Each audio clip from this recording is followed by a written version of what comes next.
नमस्कार दोस्तों। पशु परिचर भर्ती 2023-24 के लिए भाग एक के रूप में आपके 105 क्वेश्चन आने वाले हैं, जिनमें राजस्थान जीके के आपके 75 क्वेश्चन रहेंगे और राजस्थान के इतिहास है इसके 15 क्वेश्चन आपके हैं, वो एग्जाम में आएंगे। उसी को लेकर आज क्लास नंबर 5 में हम देखेंगे अजमेर का चौहान वंश। दोस्तों देखिए, क्लास नंबर 4 में हमने सांबर का चौहान वंश देखा था। उसके बाद अब अजमेर और रणथंभौर का जो चौहान वंश है उसके बारे में आज इस क्लास के अंदर हम चर्चा करेंगे। पहले बता देता हूं, इससे बाहर कुछ नहीं आएगा, क्योंकि जो आरबीएसई कक्षा 6 से लेकर 10 तक की किताबें हैं उनका निचोड़ इस क्लास के अंदर आपको देखने को मिल जाएगा। इसलिए जो भी साथी हमारे साथ जुड़ रहे हैं, वीडियो को लाइक, शेयर और चैनल को सब्सक्राइब जरूर करिए। दोस्तों शुरू करते हैं आज की इस क्लास को। देखिए, पृथ्वीराज प्रथम के पुत्र होते हैं जिनका नाम है, क्या नाम है दोस्तों? अजयराज। अजयराज कहां आ जाते हैं? सांबर से अजमेर आ जाते हैं। दोस्तों अजयराज का जो समय है वो देखिए, यानी अजयराज अजमेर में चौहान वंश की नींव इन्होंने रखी थी। तो देखिए, यहां से अजमेर में चौहान वंश की नींव यहां पर रखी गई है अजयराज के द्वारा। अजयराज समय है 1113 से 1133 ईस्वी। दोस्तों इनका कार्यकाल समझ गए। नगर बसाया अजमेर कब? 1113 ईस्वी में। नगर कब बसाया है? 1113 में अजमेर। निर्माण करवाया किसका? निर्माण किसका करवाया इन्होंने? अजयमेरु दुर्ग का, जिसको हम तारागढ़ के नाम से जानते हैं, 1113 ईस्वी के अंदर। दोस्तों राजधानी बनाई अजमेर को। राजधानी सांबर से कहां ले आए? अजमेर ले आए। सिक्के चलाए श्री अजयदेव के नाम से, वह लक्ष्मी का चिन्ह उन पर बना हुआ था। दोस्तों सबसे पहले अजयराज ने सिक्के चलाए थे, उन पर श्री अजयदेव नाम था, उसके अलावा लक्ष्मी का चिन्ह भी उन पर बना हुआ था। अब देखिए, पत्नी थी सोमलेका, इनकी पत्नी थी सोमलेका। सोमलेका के नाम से भी सिक्के चलाए थे इन्होंने। इतिहास की पहली रानी जिसके नाम से क्या चले थे? सिक्के चले थे। दोस्तों समझ गए। अब देखिए, आपको दो काम है यहां पे। एक तो आपको नोट्स बनाना। अगर आपको सिलेक्शन चाहिए ना, तो खुद के नोट्स आपके पास होने चाहिए। उसके लिए आप जैसे ही मैं बोलूं तो स्क्रीनशॉट ले लेना, या जैसे ही एक स्क्रीन कंप्लीट हमारी हो जाती है तो मैं रुकूंगा, उस समय आप एक बार क्या कर लेना, स्क्रीनशॉट लेके नोट्स बाद में बना लेना। दूसरी बात, अगर आप ये चाहते हैं कि सर हम तो यहां से पढ़ रहे हैं, नोट्स आप दे दो, तो नोट्स है वो ऐप के माध्यम से मैं अगले 15 दिनों में आपको ऐप पर उपलब्ध करवा दूंगा। वहां से आप सीधी जो है पीडीएफ प्राप्त कर सकते हैं, स्क्रीनशॉट की जरूरत नहीं पड़ेगी और आप प्रिंट ले सकते हैं। दोस्तों आगे चलिए, जो साथी नोट्स बना रहे हैं स्क्रीनशॉट ले लें यहां से। आगे देखिए, आगे हैं मालवा के शासक थे नरवर्मन परमार, को इन्होंने क्या किया है? पराजित। अजयराज ने मालवा के शासक नरवर्मन को पराजित किया। अंतिम समय में कहां चले गए? पुष्कर चले गए। दोस्तों दिगंबर व श्वेतांबरू के बीच शास्त्रार्थ दंगल की इन्होंने क्या की है? अध्यक्षता की है। और इनका पुत्र है अर्णोराज या आनाजी। इनका पुत्र कौन है? अर्णोराज या आनाजी इनका पुत्र है। दोस्तों तो देखिए, हम जो अध्ययन कर रहे थे अजयराज के बारे में, तो वो अजयराज के बारे में जो इतिहास है वो आपके सामने मैंने रख दिया है। नोट्स बना रहे हैं, स्क्रीनशॉट ले लीजिए, फिर आगे चलते हैं। दोस्तों अब देखिए, अजयराज के पुत्र कौन हुए? आनाजी, अर्णोराज। तो चलिए अर्णोराज के बारे में अध्ययन करते हैं। अर्णोराज दोस्तों समय 1133 से 1155। अजयराज का समय था 1113 से 1133। 1133 में शासक बन गए उनके पुत्र आनाजी। दोस्तों सबसे इंपॉर्टेंट क्वेश्चन ये रहा आपका। इन्होंने जो निर्माण करवाया है वो करवाया आना सागर झील जो अजमेर में है। इसके अलावा वराह मंदिर जो पुष्कर के अंदर है। इन दोनों से एग्जाम में बहुत बार क्वेश्चन आ चुका है। दोस्तों तो दोनों ही इंपॉर्टेंट आपके लिए रहेंगे। एक बार फिर सभी साथी जो हमारे साथ नए जुड़े हैं उनको बता दूं, जिस भी चीज पर मैं स्टार बना दूं ना, यह मानकर चलना कि लगभग चांस वहीं से क्वेश्चन पूछे जाने का रहेगा। दोस्तों मतभेद, अर्णोराज और चालुक्य राजा जयसिंह के मध्य। चालुक्य राजा जयसिंह थे, ये गुजरात के शासक थे। दोस्तों इनके मध्य क्या हो जाता है, मतभेद हो जाता है। विवाह अर्णोराज ने विवाह किया था कांचन देवी, जो जयसिंह की क्या थी, पुत्री थी। जयसिंह की क्या थी, पुत्री थी दोस्तों। अब देखिए अर्णोराज के अगर कहानी सुनाऊंगा तो बहुत लंबी कहानी है, और कहानी सुनकर हमें यह तो है नहीं कि उस कहानी से हमें कोई क्वेश्चन मिलेगा, कभी नहीं मिलेगा दोस्तों। तो उस कहानी को साइड में करते हुए हम आगे बढ़ते हैं। दरबारी विद्वान था देवघोष व धर्मघोष, यह क्वेश्चन भी आया हुआ है एक बार। देवघोष व धर्मघोष अर्णोराज के दरबारी विद्वान थे दोस्तों। अर्णोराज ने विवाह किनसे किया था, कांचन देवी। कांचन देवी गुजरात के शासक जयसिंह की पुत्री थी दोस्तों, जो चालुक्य राजा थे दोस्तों।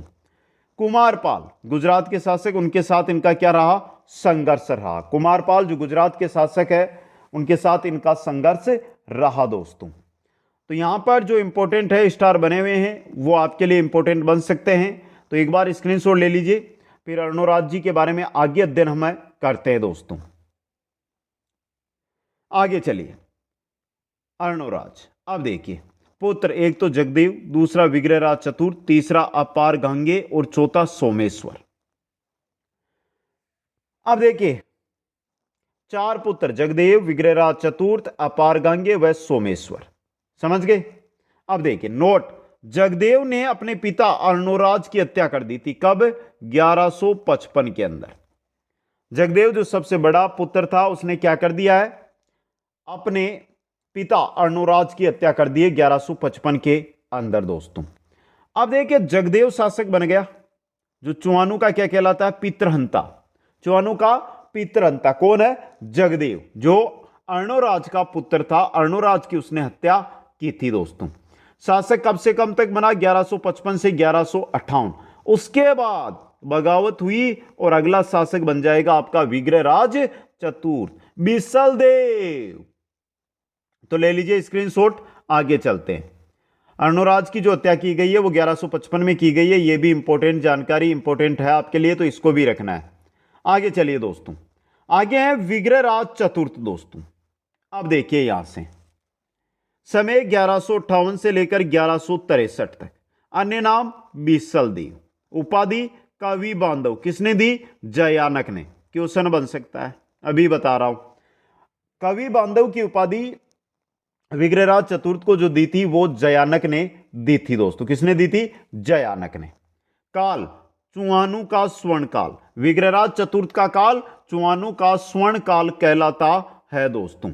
कलम कटार कला का काल, यह भी इंपॉर्टेंट है, ये दोनों पर स्टार बना दिया मैंने।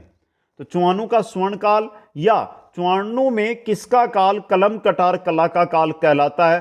दोनों ही इंपॉर्टेंट क्वेश्चन, दोनों ही एग्जामों में बहुत बार आए हुए क्वेश्चन है दोस्तों। दरबारी कवि है विग्रहराज के, पहला सोमदेव जिसने ललित विग्रहराज ग्रंथ की रचना की। दूसरा है नरपति नाल, जिसने बिसलदेव रासो नामक ग्रंथ की रचना की। तो देखिए हमारे साहित्य भी है, कला संस्कृति के अंदर साहित्य भी हमें पढ़ना है, और साहित्य के अंदर ये चीजें बनती है इंपॉर्टेंट दोस्तों। तो देखिए यहां पे जो है सब कुछ इंपॉर्टेंट है, स्क्रीनशॉट लीजिए एक बार। इंपॉर्टेंट, बहुत ही अच्छे अच्छे क्वेश्चन। बाकी आप टेंशन ना लो, जब हम क्वेश्चन आंसर करेंगे ना, तो एक एक टॉपिक से आपके सामने क्वेश्चन रख दूंगा, एक एक लाइन से बनाकर क्वेश्चन रख दूंगा। यानी कि एक बार तो थ्योरी पढ़ लो, दूसरी बार क्वेश्चन आंसर में भी आपकी कंप्लीट थ्योरी करवा दूंगा दोस्तों में। आगे चलिए दोस्तों, विग्रहराज चतुर्थ के बारे में आगे पढ़ते हैं, बिसलदेव के बारे में आगे पढ़ते हैं। गुजरात के कुमारपाल, कन्नौज के विजय सिंह को व दिल्ली के तंवर तोमर को विग्रहराज ने पराजित किया था। यानी दिल्ली पर शासन कर लिया था बिसलदेव ने, विग्रहराज चतुर्थ ने। गुजरात के किन को पराजित किया, कुमारपाल को, कन्नौज का विजय सिंह, और दिल्ली का तोमर शासक तंवर तोमर, इनको पराजित किया। और राजधानी कहां बना दी इन्होंने, दिल्ली राजधानी बना दी। अजमेर से चले गए दिल्ली दोस्त, समझ गए। किलहोर ने विग्रहराज चतुर्थ की तुलना कालिदास व बहुभूति विद्वान से की है। यह क्वेश्चन आ सकता है आपके, इंपॉर्टेंट है ये क्वेश्चन। तो लीजिए स्क्रीनशॉट एक बार, फिर आगे चलते हैं। अभी विग्रहराज चतुर्थ के बारे में ही अध्ययन हमें करना है दोस्तों। निर्माण किन किन का कराया है विग्रहराज चतुर्थ ने, वो देखते हैं अभी। चलिए दोस्तों आगे, विग्रहराज चतुर्थ। अब देखिए निर्माण, संस्कृत कंठाभरण पाठशाला। कहां पर? अजमेर में इसका निर्माण करवाया। कुतुबुद्दीन ऐबक ने तोड़कर 2.5 दिन का झोंपड़ा, यह एक मस्जिद है, 2.5 दिन का झोंपड़ा, याद रखना, यह भी क्या है? मस्जिद का निर्माण करवाया।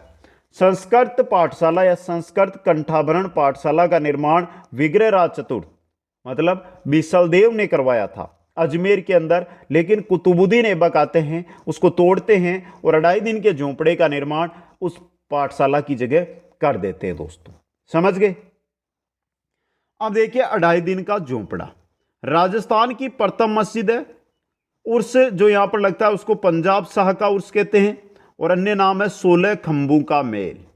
जो 2.5 दिन का झोंपड़ा है इसका अन्य नाम क्या है? 16 खंभों का महल। 16 खंभों का महल दोस्तों। तो ले लीजिए एक बार स्क्रीनशॉट, फिर आगे चलते हैं। अब देखिए आगे, विग्रहराज चतुर्थ ने दरबारी धर्मघोष सूरी के कहने पर एकादशी के दिन पशु वध पर प्रतिबंध लगा दिया था। तो यह भी क्वेश्चन बन सकता है कि किस शासक ने एकादशी के दिन पशु वध पर रोक लगाया था? तो वो थे विग्रहराज चतुर्थ दोस्तों। विग्रहराज चतुर्थ की रचना है हरिकेली। कौन सी है? हरिकेली। अर्जुन शिव के मध्य संवाद इसके अंदर आपको देखने को मिलेगा। तो हरिकेली नाटक, हरिकेली है वो किसकी है? विग्रहराज चतुर्थ की रचना है दोस्तों। विग्रहराज चतुर्थ के बाद अपारगांगे शासक बना इसका छोटा भाई। कौन बना? अपारगांगे शासक बना दोस्तों। समझ गए?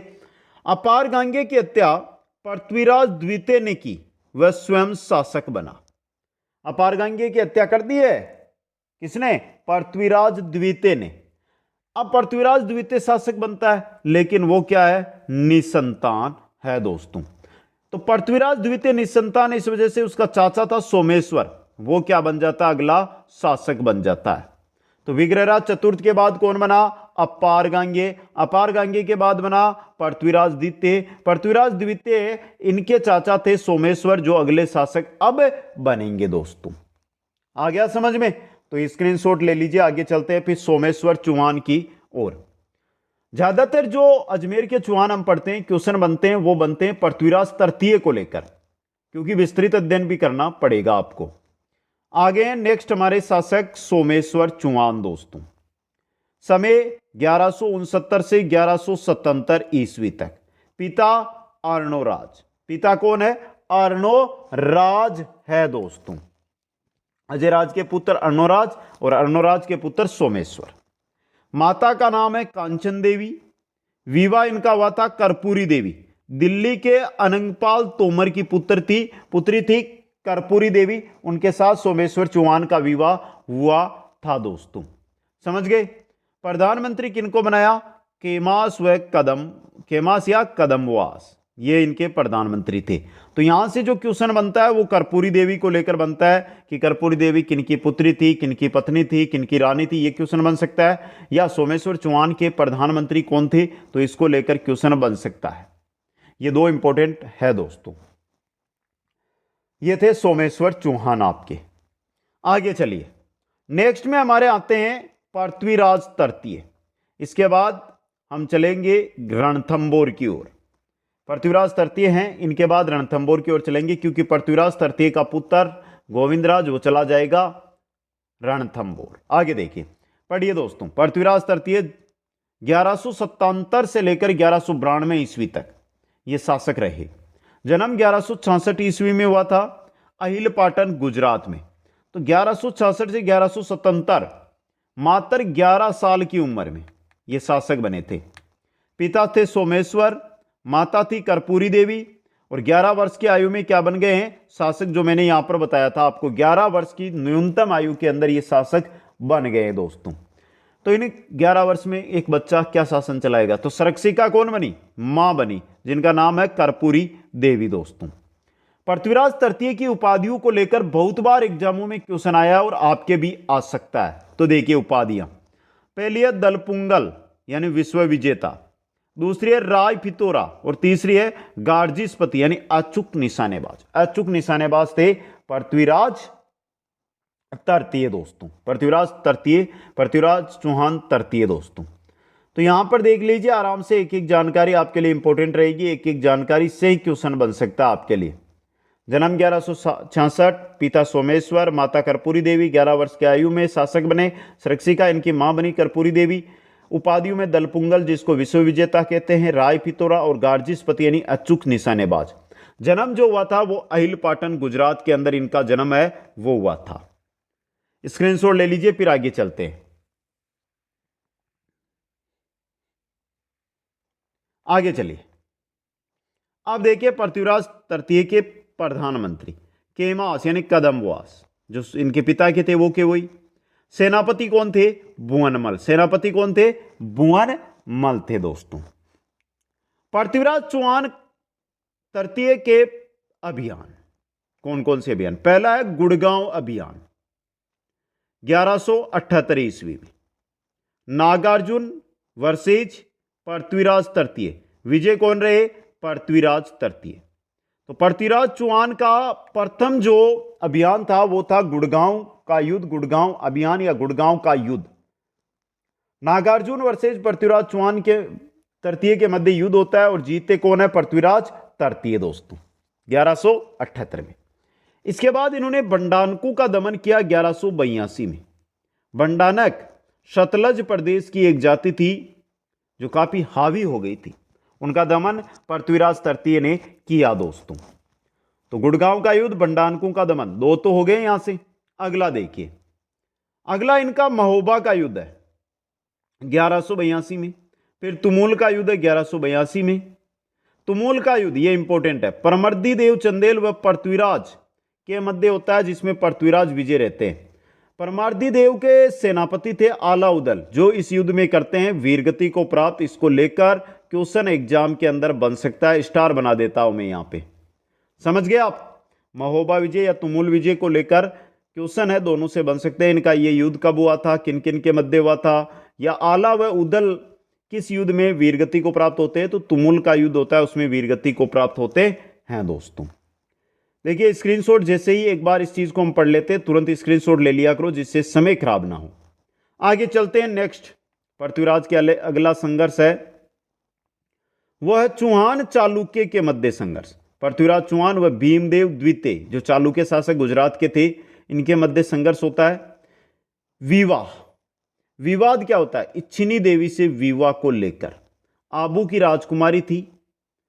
राजकुमारी थी इच्छिनी देवी, उससे भीमदेव द्वितीय विवाह करना चाहते थे लेकिन पृथ्वीराज उससे विवाह कर लेते। इसको लेकर विवाद होता है और विवाद के बाद इनके मध्य युद्ध होता है, लेकिन विजेता कौन रहता है? पृथ्वीराज चौहान इसमें विजेता प्राप्त करते हैं दोस्तों। आगे है चौहान गेड़वाल में शत्रुता। पृथ्वीराज चौहान व जयचंद गेड़वाल के मध्य भी क्या हो जाता है? विवाद। इनकी जो जयचंद गेड़वाल है इनकी पुत्री थी संयोगिता। पृथ्वीराज चौहान ने संयोगिता से विवाह किया था, अपहरण करके विवाह किया था, ये इतना ही याद रखना आपको। तो यहां पर कोई बड़ा युद्ध नहीं होता है, बस यानी कि एक ऐसा है कटुता उत्पन्न हो जाती है, द्वेष उत्पन्न हो जाता है दोस्तों। समझ गए? यहां से कोई क्वेश्चन बनेगा तो वही है कि एक तो इच्छिनी देवी है, एक आपकी संयोगिता, इनको लेकर आपको जानकारी रखना है। जो इच्छिनी देवी है ये तो आबू की राजकुमारी थी जिसे भीमदेव द्वितीय शादी ब्याह करना चाहता था, लेकिन कर किसने लिया? पृथ्वीराज चौहान ने।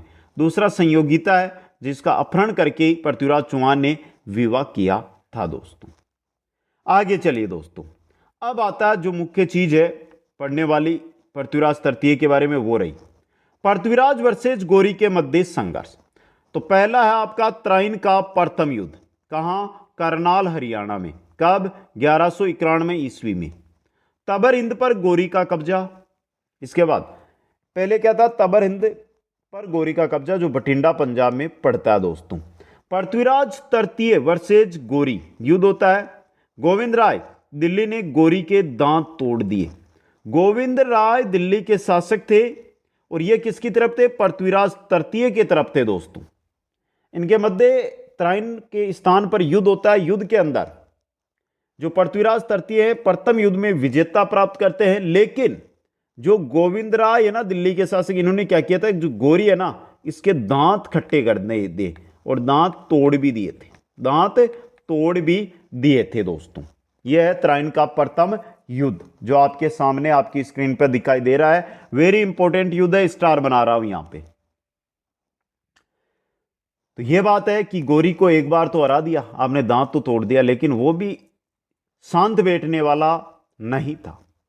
ये तो 1191 की बात हो गई। आ गया वापस 1192 में वहीं त्राइन पर। वो देखिए समय है 1192 का, मध्य पृथ्वीराज तृतीय वर्सेस गोरी। और इस बार त्राइन का जो द्वितीय युद्ध होता है उसमें विजेता प्राप्त कौन करता है? गोरी प्राप्त करता है दोस्तों। गोरी का दूत था किवाम उल मुल्क मुल्तानी। यहां से क्वेश्चन आया हुआ है कि त्राइन के द्वितीय युद्ध के समय गोरी का कौन सा राजदूत आया था? तो किवाम उल मुल्क मुल्तानी दोस्तों। इसके अंदर पृथ्वीराज चौहान तृतीय का घोड़ा था जिसका नाम था नाट्य रंबा। युद्ध में जो घोड़ा काम में लिया गया वो है नाट्य रंबा दोस्तों, समझे। चंद्रबरदाई की रचना पृथ्वीराज रासो के अनुसार गोरी ने पृथ्वीराज तृतीय को गजनी में कैद किया, वह आंखें फोड़ दी। जो चंद्रबरदाई है उसने एक रचना की थी पृथ्वीराज रासो, उसमें यह कहा गया है कि जो गोरी है वो पृथ्वीराज तृतीय को यहां से त्राइन से ले गया गजनी और वहां ले जाकर उसकी आंख फोड़ दी। पृथ्वीराज चौहान ने सबवेदी बाण के माध्यम से गोरी की हत्या की। वहां पर चंद्रबरदाई था, चंद्रबरदाई ने बता दिया। और क्या बताया देखिए, ये दुआ हम आगे देखेंगे, एक बार स्क्रीनशॉट ले लो। फिर यहां तक पढ़ लिया हमने, देखिए यहां तक पढ़ लिया है, अब नीचे है ना, आगे अध्ययन करेंगे इसके बारे में। अब देखिए यहां पर क्या होता है, देखिए पृथ्वीराज चौहान ने सबवेदी बाण के माध्यम से गोरी की हत्या कर दी। चंद्रबरदाई का एक दोहा है, 4 बांस 24 गज अंगुल अष्ट प्रमाण ता ऊपर बेटियो सुल्तान मत चूके चौहान। क्योंकि सबवेदी बाण चलाने में बहुत ही माहिर हासिल थे पृथ्वीराज तृतीय, और उन्होंने बाण चलाई और पृथ्वीराज की बाण से गोरी है वो चल बसा दोस्तों। आ गया समझ में? अब देखिए पृथ्वीराज चौहान के बारे में, ये तो उसके युद्ध उसकी जानकारी हो गई। अब बेसिक जानकारी देख लेते हैं पृथ्वीराज चौहान के बारे में। अंतिम हिंदू सम्राट की संज्ञा दी जाती है पृथ्वीराज चौहान को। दरबारी चंद्रबरदाई जिसका ओरिजिनल नाम था पृथ्वी भट्ट, ग्रंथ की रचना की पृथ्वीराज रासो। दूसरा था जयानक जिसने पृथ्वीराज विजय ग्रंथ की रचना की। तीसरा वागीश्वर और चौथा जनार्दन। पृथ्वीराज चौहान ने निर्माण करवाया था पिथौरागढ़ किले का, जो कहां पर है? दिल्ली में। दिल्ली का पिथौरागढ़ किला है, उसका निर्माण किसने करवाया था? किसने करवाया था? पृथ्वीराज तृतीय ने। पृथ्वीराज तृतीय का भाई था हरिराज। क्या नाम था? हरिराज दोस्तों। देखिए दो द्वितीय युद्ध होता है त्राइन का। उस युद्ध के बाद जैसे ही उसके पिताजी को उठाकर ले जाते हैं यहां से, तो पुत्र है ना गोविंदराज, ये आपके पृथ्वीराज तृतीय का पुत्र है गोविंदराज, ये चला गया रणथंबोर। कहां चला गया? रणथंबोर, सवाई माधोपुर दोस्तों, समझ गए?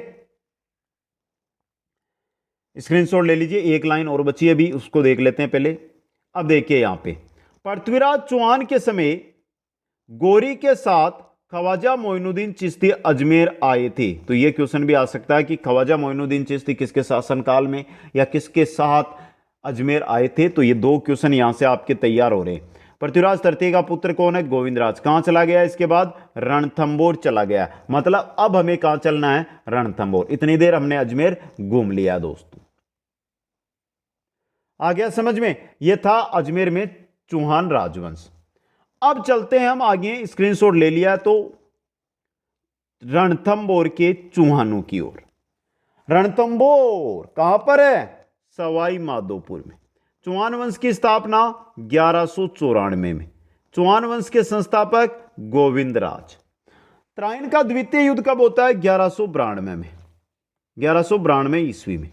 यहां पर जो पृथ्वीराज तृतीय है वो उनको गोरी साथ ले जाता है। तो उसके बाद क्या होता है? उनका पुत्र था गोविंदराज, यह वहां से भागता है और कहां चला आता है? रणथंबोर चला आता है। रणथंबोर में आकर 1194 ईस्वी में चौहान वंश की नींव इन्होंने डाल दी वहां पर। अब देखिए कुतुबुद्दीन ऐबक ने गोविंदराज को रणथंबोर का राज्य दिया था दोस्तों, और वहां पर चौहान वंश की नींव इन्होंने प्रारंभ कर दी। आ गया समझ में? यहां से इंपॉर्टेंट एक एक चीज इंपॉर्टेंट आपके लिए रहने वाली है दोस्तों। चलें आगे फिर, चलो आगे चलते हैं दोस्तों। ये हो गए हमारे रणथंबोर के बारे में बेसिक जानकारी। पहले शासक कौन बने हैं? गोविंदराज। कब? 1194 में। रणथंबोर के चुआनू का संस्थापक गोविंदराज, जो पृथ्वीराज तृतीय का पुत्र था, 1194 में यहां पर शासक बना था। कुतुबुद्दीन ऐबक के द्वारा रणथंबोर इन्हें दिया गया था। उसके बाद बनते वीर नारायण, जो समकालीन थे इल्तुतमिश, यानी दिल्ली सुल्तान इल्तुतमिश के समकालीन थे वीर नारायण। कहां पर? रणथंबोर के शासक। उसके बाद बनते हैं बागभट, जो बलबन के समकालीन है। जो दिल्ली के शासक है बलबन, उनके समकालीन कौन है? बागभट। यहां से कोई बेसिक नहीं है, एक गोविंदराज को लेकर क्वेश्चन बन सकता है आपके, जो मैंने स्टार लगा दिया दोस्तों।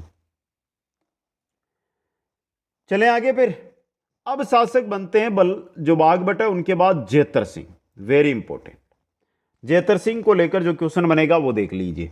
समय 1250 से 1282, यानी कि 32 वर्ष शासन किया इन्होंने। 32 वर्षों के शासनकाल में याद में 32 खंभों की छतरी का निर्माण करवाया था हमीर देव चौहान ने। हमीर देव चौहान कौन है? जेतर सिंह का पुत्र है दोस्तों। तो यहां से जो क्वेश्चन है यही बनेगा आपका। 32 वर्षों के शासनकाल की याद में 32 खंभों की छतरी का निर्माण हमीर देव चौहान ने करवाया था दोस्तों। यह है जेतर सिंह चौहान। जेतर सिंह के बाद इनके पुत्र बनते हैं शासक हमीर देव चौहान। कौन बनते हैं? हमीर देव चौहान। यानी कि अगर रणथंबोर पढ़ रहे हो तो आप हमीर देव को पढ़ लीजिए। चौहान वंश यहां पर आपका कंप्लीट हो जाएगा दोस्तों, समझ गए? तो इसलिए अब हम पढ़ते हैं हमीर देव चौहान। एक एक जानकारी आपको यहां पर मिलने वाली है दोस्तों। सबसे पहले समय है इनका 1282 से लेकर 1301 का। 1282 से 1301 के मध्य का इनका समय रहा, शासनकाल रहा। पिता जेतर सिंह, माता हीरा देवी, पत्नी रंग देवी, पुत्री देवल दे। पद्मला तालाब में कूदकर आत्महत्या करने वाली देवल दे इनकी पुत्री थी दोस्तों, समझ गए? गुरु थे राघव देव। गुरु कौन थे? राघव देव। दरबारी कवि कौन था? विजयादित्य। हमीर देव का दरबारी कवि था विजयादित्य, और उपाधि इनकी है हटी हमीर या हमीर हटी। हटी हमीर इनकी क्या है? उपाधि दोस्तों। तो ये बेसिक जानकारी है हमीर देव चौहान के बारे में, जो आपके सामने मैंने यहां पर रख दी है। स्क्रीनशॉट लीजिए, फिर आगे चलते हैं, आगे पढ़ते हैं इनके बारे में। अब देखिए हमीर देव चौहान ने यज्ञ का आयोजन करवाया था। यज्ञ कौन सा था वो देख लीजिए। यज्ञ करवाया था कोटिजन्य यज्ञ, जिसका जो राजपुरोहित था वो कौन था? विश्वरूप। ये क्वेश्चन आया हुआ है। कोटिजन्य यज्ञ का जो राजपुरोहित था वो कौन था? विश्वरूपम था दोस्तों, समझ गए? अब देखिए हमीर देव के बारे में जो जानकारी मिलती है वो हमें कहां से मिलती है। तो चलिए दोस्तों, हमीर देव के बारे में जानकारी के स्रोत। हमीर महाकाव्य नयनचंद्र सूरी का है। हमीरहट चंद्रशेखर का है। हमीर रासो सारंगधर का है 13वीं सदी का। हमीर रासो जोधराज का 18वीं सदी का। हमीरायण भाड़ाऊ व्यास का है। और हमीर बंधन अमृत कैलाश का है। ये कुल 6 ग्रंथ है। इनसे हमें हमीर देव के बारे में जानकारी मिलती है। हमीर महाकाव्य, हमीरहट, हमीर रासो, हमीरायण और हमीर बंधन। आ गया समझ में? अब देखिए युद्ध के बारे में बात करते हैं। सबसे पहले जो साथी बोलते हैं ना कि रणथंबोर पे तो जलालुद्दीन ने आक्रमण ही नहीं किया था, तो उनके लिए बता देता हूं दोस्तों। सबसे पहले हमीर देव चौहान वर्सेज जलालुद्दीन खिलजी। देखिए जलालुद्दीन का पहला आक्रमण हुआ था 1290 में। जायन दुर्ग पर अधिकार कर लिया, और जायन दुर्ग रणथंबोर दुर्ग की क्या है? कुंजी। जायन दुर्ग क्या है? रणथंबोर दुर्ग की कुंजी कहलाता है। 1290 में पहली बार जलालुद्दीन ने आक्रमण किया था। टारगेट रणथंबोर था, लेकिन पहले उन्होंने जायन दुर्ग पर अधिकार किया दोस्तों। तो 1290 में आ गए थे जलालुद्दीन खिलजी रणथंबोर पर अटैक करने के लिए दोस्तों, लेकिन कोई फायदा नहीं हुआ। सिर्फ जायन दुर्ग मिला, रणथंबोर तो मिला नहीं। तो फिर वापस आते हैं कब? 1291-92। ओरिजिनल डेट याद रखनी है 1292। इस बार इनका आक्रमण जलालुद्दीन खिलजी का रणथंबोर आक्रमण लेकिन असफल रहा। ये आखिर में जलालुद्दीन खिलजी ने रणथंबोर से अपना घेरा उठा लिया। खिलजी ने कहा मैं ऐसे कई दुर्गों को मुसलमानों के एक बाल के बराबर भी नहीं समझता। जब वो रणथंबोर दुर्ग को जलालुद्दीन नहीं जीत पाए तो द्वेष की भावना के साथ उन्होंने एक बात कही थी, वो थी कि मैं ऐसे कई दुर्गों को मुसलमानों के एक बाल के बराबर भी नहीं समझता। लेकिन बात किसकी कर रहे थे? रणथंबोर दुर्ग की कर रहे थे, जो काफी फेमस दुर्ग है दोस्तों। यह है जलालुद्दीन खिलजी का रणथंबोर पर दूसरा आक्रमण। पहले में तो जाइन दुर्ग जीत लेते, लेकिन दूसरी बार उनको कुछ हाथ नहीं मिलता है। इसके बाद शासक जलालुद्दीन के बाद दिल्ली के शासक बन जाते अलाउद्दीन खिलजी। अब देखिए हमीरदेव चौहान व अलाउद्दीन खिलजी। पहला, संघर्ष का कारण अलाउद्दीन खिलजी की साम्राज्यवादी नीति। दूसरा, हमीर द्वारा मोहम्मद शाह व केबरू को शरण देना। मोहम्मद शाह व केबरू है ना, ये अलाउद्दीन खिलजी के विद्रोही थे जो वहां से निकले थे, और हमीरदेव चौहान ने इनको दी थी शरण दोस्तों, समझ गए। तीसरा, एक के अलाउद्दीन की पत्नी चिमना बेगम का प्रेम। कौन? मोहम्मद शाह, समझ गए आप। और वहां से इस वजह से ये भागे थे, और भागकर कहां गए? हमीरदेव चौहान के पास दोस्तों। आ गया समझ में? ये मुख्य कारण बने युद्ध के। अब 1290-1292 में तो जलालुद्दीन ने किया। समय आता है 1299 का, और 1299 के अंदर हिंदुवाड़ दर्रे का युद्ध होता है 1299 में। अलाउद्दीन खिलजी के सेनापति वर्सेज हमीर के सेनापति। अलाउद्दीन खिलजी के सेनापति थे उलूग खां व नुसरत खां। हमीर के सेनापति थे धर्म सिंह व भीम सिंह। यहां पर भीम सिंह मारा जाता है। कौन मारा जाता है? भीम सिंह मारा जाता है। फिर भी हमीर है वो इस युद्ध में क्या करता है? विजय प्राप्त करता है दोस्तों। अलाउद्दीन खिलजी द्वारा रणथंबोर पर घेरा डाला गया वापस। सेनापति उलूग खां व नुसरत खां। नुसरत खां यहां पर क्या हो जाता है? मारा जाता है। षड्यंत्र के तहत रणमल व रतिपाल को लालच दिया। षड्यंत्र के तहत रणमल व रतिपाल को क्या देते हैं? लालच। कौन? अलाउद्दीन खिलजी सेनापति थे वो भी, उनको लालच दे दिया रणमल व रतिपाल को 1301 में। 1299 में तो सिर्फ भीम सिंह मारा गया था। ये बात हो रही है ना, जो ये बात, ये 1301 की हो रही है, 1301 की। अब देखिए रणथंबोर का साका 11 जुलाई 1301। शासक हमीरदेव चौहान केसरिया के यहां सेनापति रणमल व रतिपाल की मृत्यु होती है, क्योंकि इन्होंने विश्वासघात किया था। इस वजह से बाद में अलाउद्दीन ने ही इनको मार दिया था। जौहर रंगदेवी जो इनकी पत्नी थी, रनियाड़ तालाब में कूदकर जल जौहर इन्होंने किया। आक्रमणकारी अलाउद्दीन खिलजी, जिनको क्या मिलती है? यहां पर विजय प्राप्त होती है। यह है आपके राजस्थान का प्रथम साका या राज्य का प्रथम जल जौहर। बन गया ना क्वेश्चन। एके का रणथंबोर पर अधिकार हो गया। मोहम्मद शाह व केबरू की इन्होंने हत्या करवा दी। एके का रणथंबोर पर अधिकार, मोहम्मद शाह को मारना ही था, मोहम्मद शाह व केबरू की इन्होंने हत्या कर दी। तो ले लीजिए स्क्रीनशॉट। रणथंबोर का साका हम जो पढ़ रहे हैं वो आपकी स्क्रीन पे आपको दिखाई दे रहा है दोस्तों। अब चलिए दोस्तों आगे देखिए। अमीर खुसरो ने कहा आज कुप्र का गढ़ इस्लाम का गढ़ हो गया। 1301 में कहा था ये बात अमीर खुसरो ने दोस्तों। हमीरदेव चौहान के बारे में एक कहावत है, सिंह गमन सत्य पुरुष वचन। सिंह गमन सत्य पुरुष वचन। कदली फलत इकबार तिरिया तेल हमीर हट चढ़े ना दूजी बार दोस्तों। तो यह था आपके अजमेर और रणथंबोर का चौहान राजवंश। अभी जालोर के बारे में हमें अध्ययन करना है, तो वो नेक्स्ट क्लास में रहेगा। देखिए टॉपिक कोई नहीं छोड़ूंगा, कक्षा 6 से 10 तक का कंप्लीट जानकारी यहां पर दूंगा। ये आपने पढ़ ली ना क्लास, अब आप कक्षा 6 से 10 तक की कोई भी पुस्तक उठा लो, चौहान वंश पढ़ लो, इनसे बाहर कुछ नहीं मिलेगा। कैसी लगी क्लास? बिल्कुल निःशुल्क तैयारी आपको यहां पर करवाई जाएगी। जो भी साथी हमारे साथ यहां तक इस वीडियो पर आए हैं उनसे कहना चाहता हूं कि यहां पर इंस्टाग्राम आईडी दी गई है, जिस पर जाइए, लिंक भी डिस्क्रिप्शन में दी गई है, वहां पर जाकर हमारे साथ जुड़िए दोस्तों। आप सभी साथियों को बहुत बहुत धन्यवाद। जय हिंद, जय भारत।